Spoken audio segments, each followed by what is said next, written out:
सभी किसान साथियों को मेरा नमस्कार, राम राम। अब की साल में किसान लहसुन की फसल पर बहुत ज़्यादा खर्चा कर रहा है। किसानों को जो बता दिया जाता है या कोई दवा पकड़ा देते हैं, किसान सीधा बाजार जाता है और दवाई उठाकर ले आता है और डाल देते हैं। उनको पता ही नहीं होता रिजल्ट मिल रहा है या नहीं, क्या साइड इफेक्ट हो रहा है क्या नहीं। किसान का माइंड सिर्फ एक बात पर टिका है, अब की बार मेरा लहसुन पड़ोसी किसान से बढ़िया होना चाहिए।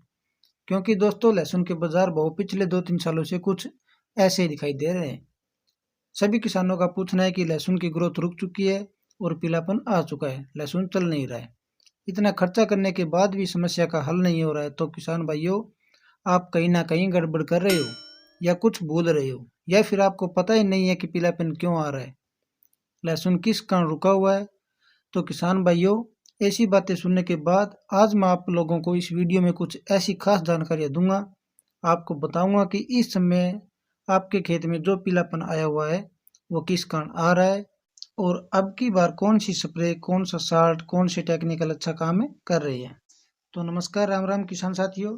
अगर आप हमारे चैनल पर नए हो तो चैनल को प्लीज़ सब्सक्राइब कर लीजिए और दूसरे किसान साथियों को भी आप वीडियो शेयर कर दीजिए। तो सबसे पहले बात करते हैं पीलापन की। इस समय जो पीलापन आया है उसको अच्छे से समझना होगा। इस समय पीलापन आ क्यों रहा है? तो दोस्तों, अब की बार टेम्परेचर थोड़ा ज़्यादा है दूसरे सालों की तुलना में, और टेम्परेचर ज़्यादा होने के कारण आपकी फसल जो है स्ट्रेस में है, यानी तनाव में आ चुकी है। तनाव के कारण लहसुन की ग्रोथ रुक गई है, इसी कारण चल नहीं रहा है। एक तो पहला कारण आपने सुन लिया। अब बात करते हैं पीलापन आने का दूसरा कारण। तो किसान भाइयों, पीलापन आने का दूसरा कारण है, जिस किसान भाई की फसल 20 से 25 दिन की है, यानी अभी छोटी है, अगर आपने सिंचाई करी है और आपका खेत अभी भी नमी से गिला है, फसल को ऐसा देखकर दोबारा सिंचाई कर देते हैं बगैर कोई सलाह, बगैर कोई सोचे समझे।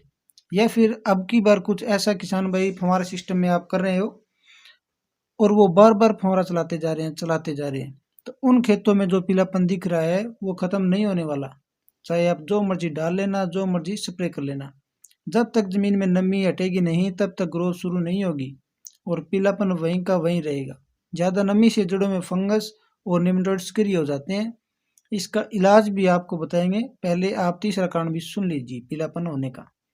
तो दोस्तों, अगर आपकी फसल में रस चूसक कीट लग चुके हैं, मौसम खराब होने से या बादल सीधा दिखाई देने से रस चूसक कीटों का प्रकोप जो होता है वो बढ़ जाता है। अभी तो रुकिए, चौथा कारण भी आपको बता देते हैं। तो किसान भाइयों, जिस जमीन में लगातार लहसुन की खेती होती आ रही है, उन जमीनों की उर्वरा जो क्षमता होती है वो बहुत ज़्यादा कम हो जाती है, क्योंकि ज़्यादा सिंचाई होती है, हर बार लहसुन लगाते हैं, ज़्यादा नमी से ज़मीन में बीमारियां फैल चुकी है। सिर्फ इन 4-5 कारणों के कारण ही आपके खेत में पीलापन आया है और लहसुन की ग्रोथ रुक गई है। अब बात करते हैं इन सबसे निपटने की।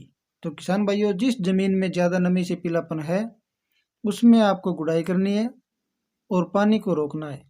छोटी फसल की छोटी जड़ें होने से वो पानी नहीं ले पाती और ना ही जमीन से उर्वरक ले पाती। तो गुड़ाई करने से जमीन का मुंह जो होता है वो खुल जाएगा, सूर्य की किरणों से जड़ें एक्टिव हो जाएगी। गुड़ाई के बाद जब सिंचाई करोगे तब आपको फसल और पादप की जड़ों को एक्टिव करने के लिए कुछ खादें डालनी होगी। एक तो यूरिया लेनी है 20 से 25 किलोग्राम प्रति बीघे के हिसाब से, एक अमोनियम सल्फेट 20 से 25 किलोग्राम बीघे के हिसाब से, और एक जिंक सल्फेट 8 किलोग्राम बीघे के हिसाब से।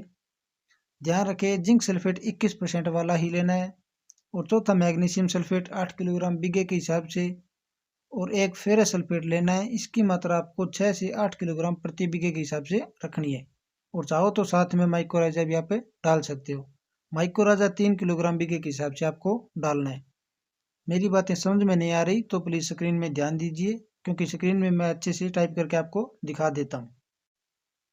और निमेटोड या हल्की फंगस के लिए क्लोरोपाइरीफॉस 500 ml बीघे के हिसाब से, या फिर आप कार्टेप ले सकते हैं। इसकी मात्रा 3 किलोग्राम लेनी है। इसके साथ एक कीटाजिन नाम की फंगीसाइड भी आप ले लीजिए, इसकी डोज आपको 500 ml रखनी है। इन सबको अच्छे से मिलाकर खेत में छींटा दे दीजिए और ऊपर से सिंचाई कर दीजिए। जब फसल में कंद बनने वाले हो उस समय अगर पीलापन आ रहा हो तो उसमें आप डीएपी 25 से 30 किलोग्राम प्रति बीघा लेनी है। डीएपी में यूरिया या फिर अमोनियम सल्फेट आपको मिलाना है, और साथ में एक बार फिर क्लोरोपाइरीफॉस मिला लीजिए और खेत में छींटा दे दीजिए, ऊपर से सिंचाई कर दीजिए। इसके 4-5 दिन बाद कैल्शियम नाइट्रेट भी देना है ताकि जो कंद बन रहा है वो अच्छा बने और शानदार आकार में बने। अब बात करते हैं ऊपर से स्प्रे करने की। तो किसान भाइयों, इसमें आप एक फंगिसाइड, एक इंसेक्टिसाइड और एक टॉनिक लेना है। टेक्निकल आप लोगों को मैं बता देता हूँ, अच्छी कंपनी का लाकर आपको डालना है।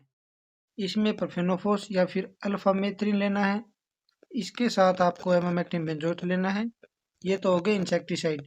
अब फंगिसाइड सुनिए। एक तो फोलियो गोल्ड जो कि सिजेंटा कंपनी का आता है, और एक आरुष जो कि कोरमंडल कंपनी का आता है। और टॉनिक मैं आपको बताऊं, पीआई कंपनी का बायोविटो नाम से ही आपको लेकर आना है।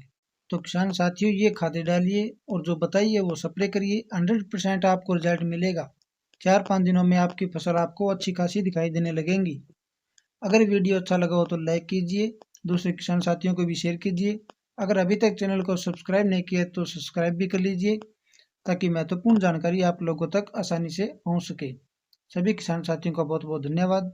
और जिस किसान भाई के मन में कोई प्रश्न हो तो कमेंट बॉक्स में ज़रूर बताएं। आपके सवाल का जवाब हम ज़रूर देंगे।